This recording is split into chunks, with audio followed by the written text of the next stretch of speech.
Rappelez-nous votre nom. Jean-Claude Van Damme. On s'en souviendra.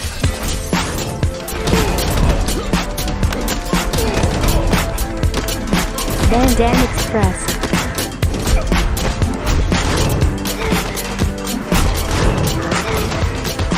Van Damme Express. Salut à tous, vous écoutez Van Damme Express, le podcast qui regarde tous les films de Jean-Claude Van Damme et qui les classe les uns par rapport aux autres. Van Damme Express. Aujourd'hui, je vais vous parler de Universal Soldier Regeneration, soit le troisième film de la saga Universal Soldier démarré avec Roland Emmerich en 92. On avait assisté à la chute en 99 de la franchise, le combat absolu avec un film absolument indigne. Et on pensait que c'était terminé, mais on se retrouve donc en 2010, donc un peu plus de 10 ans après, pour un budget de 9 millions de dollars estimé, et pour un direct ou DVD, donc pas de cinéma pour cette sortie. Vraiment petit budget, tourné en Bulgarie. Ça sent pas bon, hein ? Je vais vous rassurer tout de suite, c'est une excellente surprise, ce Universal Soldier. On est dans un futur proche, on a le commandant d'une insurrection d'une petite patrie russe qui cherche à faire sécession de la Russie, qui va prendre en otage Tchernobyl, la centrale de Tchernobyl en Ukraine, et également, il va enlever les enfants du Premier ministre russe. Le film commence sur une scène d'enlèvement. Donc on est à Sofia, je pense, pour le tournage. Une scène très spectaculaire avec une course-poursuite en bagnole. Là, tout de suite, le film donne le ton avec des caméras embarquées, des plans vifs, de beaucoup d'idées. De la violence, c'est très âpre, il y a des chocs, il y a des morts. Et se termine donc par l'enlèvement en hélicoptère qui va emmener les enfants sur la centrale de Tchernobyl, qui est prise d'otage par cette faction qui demande la libération de 150 otages de leur pays et l'indépendance de leur petite patrie fictive, le Passalan. Toute la première partie du film, en fait, on place les choses. Ce leader du Passalan qui s'appelle le commandant Topov, qui va s'appuyer sur un scientifique, le docteur Colin, qui est participé en fait au programme Universal Soldier et qui est parti avec deux d'entre eux. Donc on apprend qu'il y a une nouvelle génération de Universal Soldier qui s'appelle les Next Generation Universal Soldier, NGU. On n'en verra qu'un dans le film qui est joué par Andrei Arlovski. Andrei Arlovski qui est une grosse star du MMA, ancien champion poids lourd d'Ultimate Fighting, une brute extrêmement rapide et puis avec une présence à l'écran certaine. Donc ce NGU qui est un petit peu l'arme qui permet de protéger la centrale nucléaire. Ils ont quelques soldats, mais bon, c'est surtout lui. Le gouvernement russe va demander donc l'appui des Américains et du programme Universal Soldier. Ils vont envoyer 4 premières générations. Ils vont les envoyer avec 2 escouades de soldats et ils vont tous se faire massacrer. Ça, c'est la première partie du film. Ils vont se faire massacrer. Démonstration de puissance de ce NGU qui va les défoncer, plus rapide, plus puissant, plus malin, il va les massacrer et il va massacrer les 3/4 des soldats avant qu'ils puissent se retrancher. Mais il y avait un 5e première génération, qui est autre que Luc Devreau, donc joué par Van Damme, qui est en train de subir une cure pour essayer de se réintégrer. Donc là, on apprend qu'on marche totalement sur le 2e épisode, où Luc Devreau était redevenu complètement humain, normal. Là, il tente de se réintégrer, il a des accès de violence, on sent que c'est pas gagné, on sait qu'il suit une hormonothérapie. Ça fonctionne pas trop, mais il faut le réintégrer, il faut le remettre en condition de soldat parce qu'il faut qu'il sauve la situation. On le renvoie du côté de Tchernobyl et on va lui donner la mission d'aller sauver les 2 otages. Les gentils, d'un côté, vont envoyer aussi le capitaine Burke, qui est joué par Mike Pyle. Alors c'est aussi un combattant, carrière en MMA, en Ultimate Fighting, donc un champion de taekwondo, jiu-jitsu brésilien, un spécialiste. Et lui, il va jouer plutôt une sorte de soldat donc plus fin, plus malin. Il va aller en ninja, donc ça va être le plan. On envoie d'un côté Luc Devreau Van Damme en front attaque, et de l'autre côté on envoie en ninja donc le capitaine Burke qui va faire un trou dans les rangs ennemis, qui va tuer les soldats les uns après les autres, tout discrètement. Il y a un petit twist du côté des méchants, c'est que le docteur qui a amené les Universal Soldier chez les méchants, il aura aussi amené Dolph Lundgren, donc l'Universal Soldier Andrew Scott, qui pétait déjà bien un plomb. Il l'a gardé en caution au cas où le capitaine Topov veuille le doubler. Il va le réveiller, on sait pas trop pourquoi. Et on sent dès le réveil, parce qu'il y a tout un protocole au réveil où il lui pose des questions, est-ce que tu... Andrew, Miles va procéder tout de suite au diagnostic. Est-ce que ça te va? Oui. Bon, première question. Est-ce que d'après vous, vous êtes quelqu'un de fiable et ponctuel? Oui. Vous faites un usage efficace de votre temps?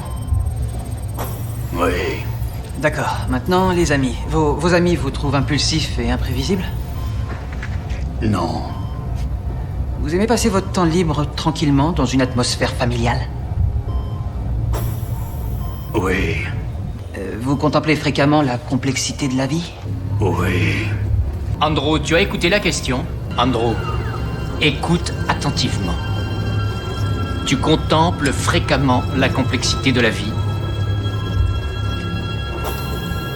Non. Bien.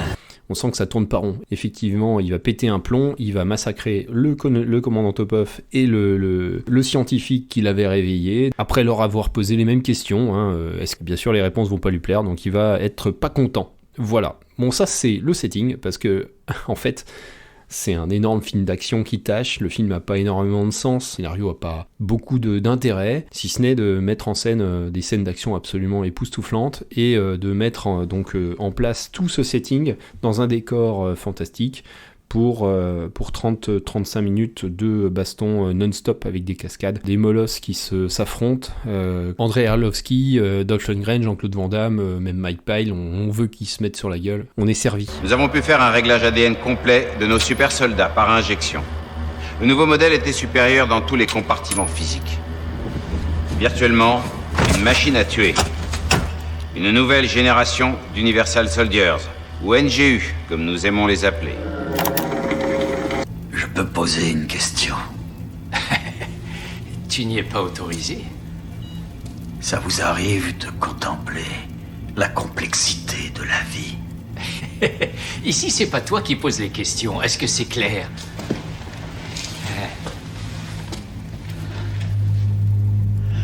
Andrew? Oui ou non?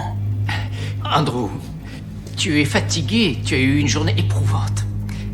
Est-ce que d'après vous, vous êtes fiable et ponctuel? Andrew, ça suffit. Ce ton est désagréable. Assis. Répondez à ma question.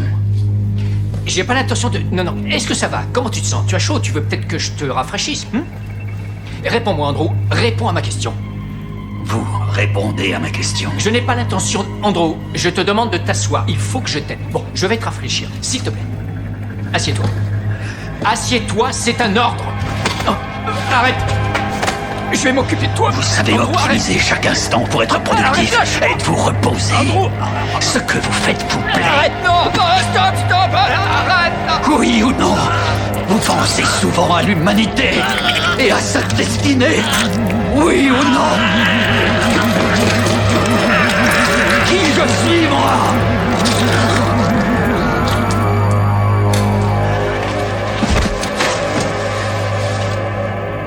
En note artistique, j'ai mis 6,5, ce qui est plutôt bien. Je vais vous le détailler. Alors, au niveau des points très positifs, on a notamment les cascades. Les cascades sont incroyables. Il y a pour un budget de 10 millions de dollars, je crois que le moindre centime a été pensé et très très bien dépensé.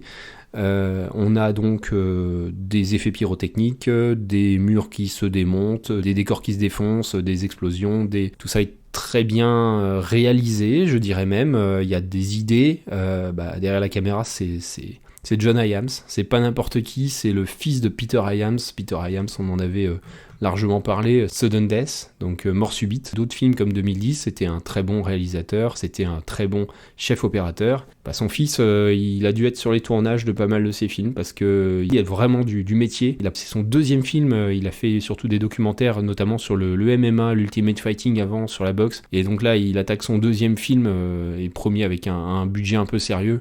Il sait faire, John Hyams, ça a de la gueule, c'est bien tourné. Peter Hyams, son père, est là, il est à la direction de la photographie, ce qui est un peu un luxe sur un film comme ça de série B, tourné en Bulgarie dans une usine désaffectée. Vous allez me dire que j'en fais un petit peu beaucoup. En vrai, c'est un petit miracle à ce niveau-là. Les décors, on a Sofia pour la scène de départ. Et le reste, c'est cette magnifique usine d'acier, cette aciérie abandonnée qui est mutée en centrale nucléaire. On fait un peu semblant, il y a 2-3 fois où on se dit qu'effectivement ça tient pas trop la route, puis en fait il y a toujours ces espèces de silos monumentaux, ces grandes cheminées, ces forêts de poutrelles en acier, ces vieux bâtiments désaffectés, abandonnés. Ça a vraiment de la gueule, et John Hyams, il arrive à le mettre en scène. La photo, elle est très bien, elle est très très bien aussi, Peter Hyams. Le montage, le rythme, on a 1h30 de film. Le scénario, on s'en fout. Il y a bien au total 45 minutes à 1 heure d'action, et puis de l'action qui a de la gueule. Un petit mot sur la cohérence quand même, parce que là on laisse un peu tomber, c'est un peu un reboot de la franchise, Universal Soldier, on laisse tomber complètement le 2, le 1 un petit peu aussi. On repart un peu à zéro, en tout cas on prend ce qui était cohérent et on essaye de faire quelque chose qui a de la tenue. Et qui en fait pas un truc qui trop prétentieux. Donc là, c'est un film de science-fiction très simple, et en fait, c'est juste un gros film d'action très simple. Dans les moins, j'ai mis un peu les dialogues. Bon, il y a très peu de dialogues, je crois que dans les 35 dernières minutes, il doit y avoir 3 ou 4 phrases dites. Le reste, c'est pas génial. Le scénario, on s'en fout un peu. Il est quand même bien mis en scène, on y croit un petit peu. Les otages, on s'en fout complètement. Ils sont là pendant toute la moitié du film, mais ils ont aucune personnalité, ils ont très peu de choses intéressantes à dire. L'acteur, il joue très bien. Pour tous ceux qui sont là, on n'a pourtant pas que des acteurs de métier, je pense à toutes ces stars d'UFC, d'MMA, ça a de la gueule, voilà. En termes d'écriture, si on veut, on peut se dire qu'avec ces 4 combattants, le film a un petit peu du mal à trouver sa tête d'affiche, parce que Van Damme et Lundgren, en fait, on les voit pas tant que ça. J'imagine qu'ils ont tourné que quelques jours, quelques semaines. Je ne sais pas, mais on voit bien que le film a été conçu un petit peu pour optimiser leur présence à l'écran. Donc on a 4 personnages, surtout Andrei Arlovski qui est présent sur tout le film, qui est un peu la tête d'affiche, mais ce n'est pas un héros pour autant, il n'a pas de personnalité intéressante. C'est un petit peu la faiblesse du film, c'est qu'il n'y a pas de personnalité ou de personnage auquel on va s'attacher. On attend surtout le retour de ces monstres à l'écran pour qu'ils se mettent sur la tronche. Donc 6,5. Personne n'a jamais vu, dans les temps modernes, un film qui a une telle tenue avec 10 millions de dollars de budget. On arrive au score bagarre, et là j'ai pas mis de pincette, je lui ai mis 8 sur 10.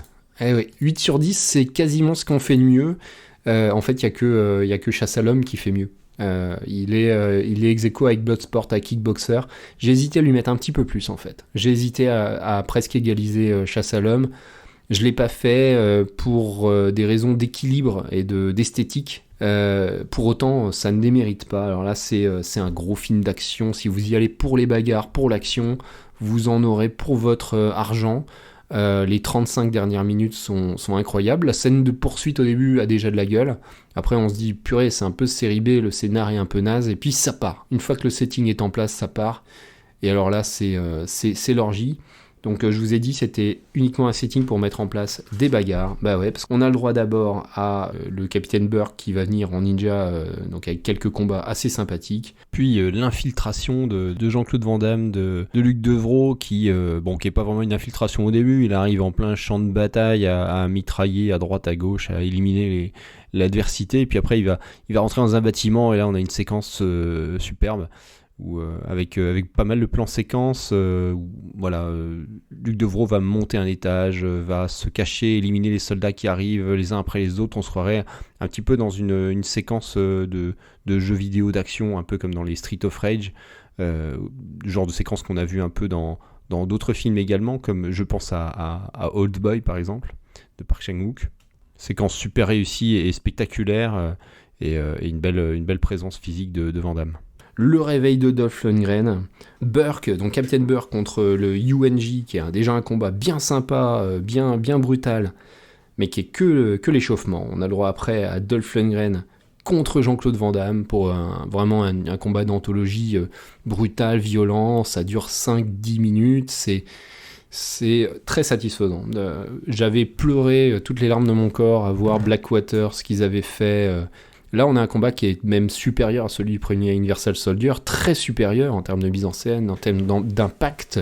Et après, on a forcément le duel final, donc le UNJ contre Jean-Claude, contre Luc Devreau. Et alors là, c'est le T-800 contre le T-1000 dans Terminator 2, avec du karaté en plus. On voit de temps en temps que Jean-Claude est doublé, pas tant que ça, c'est lui qui porte les coups.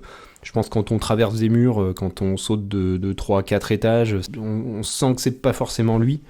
Il y a 3 rounds à ce combat, il y a une fin qui est vraiment, vraiment chouette. C'est malin, c'est ça très satisfaisant et le film s'arrête là-dessus, avec juste un petite ouverture pour une éventuelle suite. Je sais que le scénario initial devait faire affronter une armée de UNJ, enfin une troupe d'UNJ contre une troupe des premiers Universal Soldiers. En fait, une fois qu'ils ont vu le lieu, ils se sont dit ok, on limite les intrigues, on limite les personnages et on se fait une orgie d'action. Le réalisateur parle de action extravaganza, vraiment en focal de faire 25-30 minutes d'action non-stop qui a de la gueule dans ce décor hallucinant. Voilà.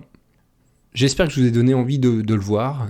N'attendez tout de même pas un grand film, globalement, parce que c'est pas Terminator 2. Hein. Je trouve que c'est quand même un film qui est formidable. Si vous aimez les films d'action, c'est 5 ans avant John Wick. Pour moi, ça fait à peu près le même genre d'effet en termes de scènes, de caméras, de plans séquences qui ne s'arrêtent pas, de caméras qui traversent les étages, qui suit les personnages, avec des actions chorégraphiées parfaitement.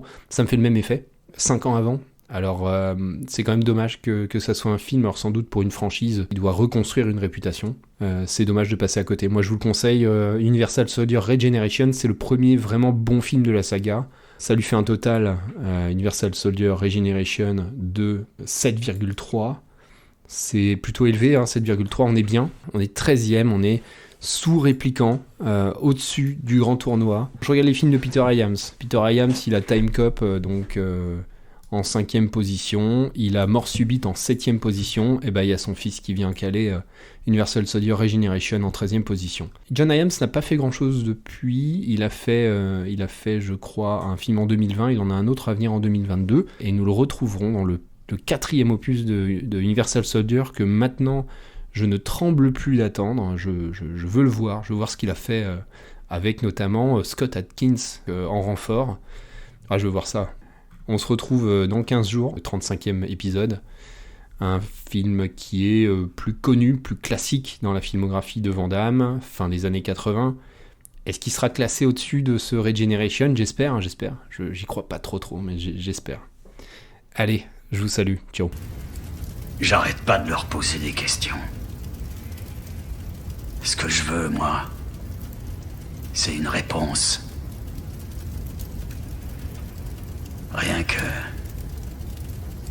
Rien qu'un simple oui ou non. On a déjà vécu ce moment-là.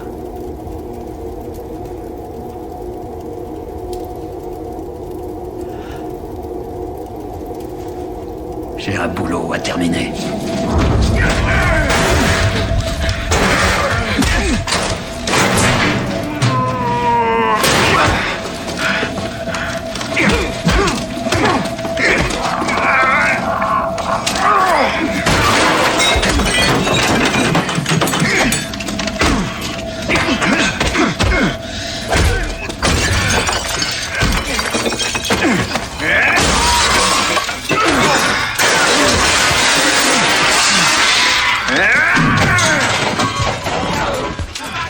Van Damme Express.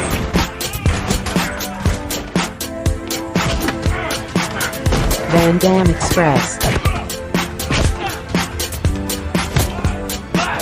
Van Damme Express.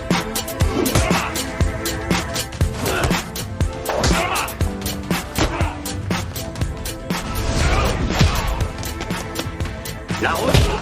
Là où on va, on n'a pas besoin de route.